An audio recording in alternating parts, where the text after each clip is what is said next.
This channel is supported by TrueFire. TrueFire is an online library of lessons from some of my favourite players. There's thousands of lessons on there. You can use the promo code JNC40 to get 40% off of any of their courses. You talk about PRS and some say they're too nice. What's too nice? You want that special vibe that only tuning every song can give you. You want bad intonation. These are some of John Mayer's thoughts on what people say when you talk about PRS.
It was the anniversary show for PRS, 40-year anniversary, and this is an article from Guitar World by Michael Astley Brown.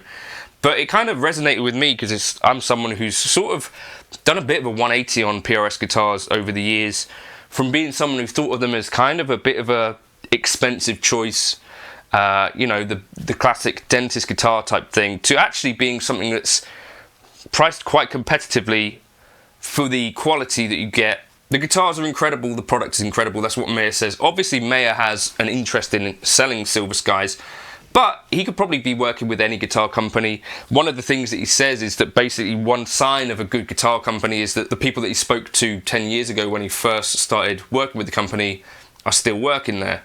And I think probably turnover, staff turnover, like that sort of stuff is probably a sign of, or one of the signs that you can determine whether a company is jiving correctly, right?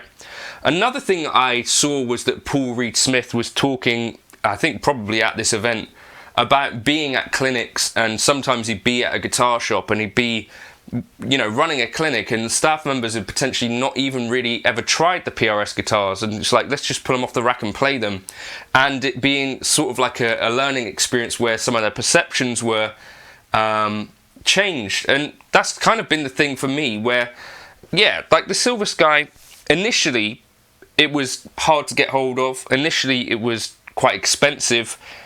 And those are, I think, the perceptions that have remained for quite a lot of folks. But since the Silver Sky came out, custom shop prices of Fenders have kept ramping up and up and up. The first time I ever played a Silver Sky, at the same time I had a Fender custom shop relic guitar, and I actually thought that the Silver Sky, I preferred it. And that led me to sell that Fender custom shop. I didn't keep it, it was just I was borrowing it from Dave up the road. So I've always had it in mind that the Silver Sky does compete with a Fender custom shop very nicely. One of the things that I think PRS are up against is that the perception of PRS all along has been that they're quite expensive guitars. My very first experience, I went into Manson's guitar shop. I wanted to try a Les Paul Standard. At the time I was playing like Ibanez RGs. The guy, after I played the Les Paul, which I wasn't that impressed with, said, try a PRS. He pulled down a Custom 24. At the time, that would have been, you know, a super expensive guitar for me. I was playing a £400 Ibanez RG 7620, and he was like, try that. And at that point, it kind of switched in my mind that the PRS Custom 24 was like a really playable, comfortable, ergonomic type instrument that at some stage in my life might suit me. I held it with me in my mind, though, that the PRS guitars would remain expensive options essentially, but we're now at a stage where like Fenders are expensive, Gibsons are expensive at this kind of level, and you know, Fender custom shops are really expensive, Gibson custom shops are really expensive. PRS Silver Skies are comparatively not that expensive. I went on Peach Guitars just before making this video, and I was like, well, what's going on at the moment then? And I just looked through some tungsten grey ones, and they were all under £7 7 ounces, which is really good, consistent, like lightweight guitars is one of the hallmarks of the Silver Skies. They were priced at $1,999 again, so a £2,000 guitar, and I think for £2,000 a brand new guitar, you can't really, from thinking about it, find, I don't think, anything quality, playability, all of those kind of things. In my experience, do let folks know in the comments if you've had bad experiences, because I'm sure there are some out there, or you've had a Silver Sky, hated it, played one, hated it. That's all, you know, fair knowledge too. I like the radius, I like the feel of it, I like the chunkier neck, I like the 22nd fret, I like the sound of it. The pickups are a bit hotter than my K-line with Lola Dirty Blondes in it, but a really great playing guitar, really great sounding guitar, a nice lightweight guitar, does lots of things well. I did ask John Priest, I don't have any affiliation with Peach, but if I had the choice I would buy all my guitars from there. I asked him if he mind sharing some thoughts. He kind of said the Silver Sky started off as well as you could imagine. They were virtually impossible to get hold of in the first 6 months, but as time went on they settled into a fairly steady flow of sales. Over the years they've had a few tweaks here and there, but to be fair, a Silver Sky from any year will be an awesome guitar, especially if you can find a light one. Once prices started nearing 3K, I think it made people think a little more, and it probably slowed down in sales in favour of Fender Custom. At the 2K price point we have them at now, they're really untouchable. If PRS could consistently make them at $2,499 retail, they would be such a great choice for any player, and it would be tough to justify $4,500 for a Fender Custom shop. John sells both Fenders and Silver Skies. You know, there's no reason necessarily to assume that he'd be particularly biased in favour of one or the other. Just that I presume he really believes that PRS Silver Skies are that good, and I think they are in my experience too.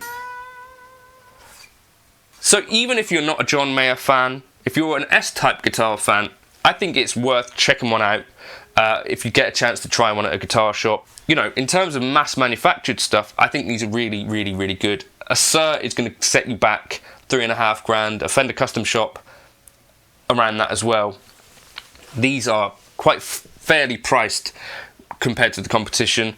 There are things that I avoid, you know, like if you talk to me about a Fender Ultra, I have it in my mind that I'm not really a fan of noiseless pickups without really any good reason to think that. And in fact, it would probably be really good sense for me to have a guitar with some noiseless pickups. So something that, for me, you know, thinking about that sort of thing where it's like, well, why would I resist a noiseless pickup?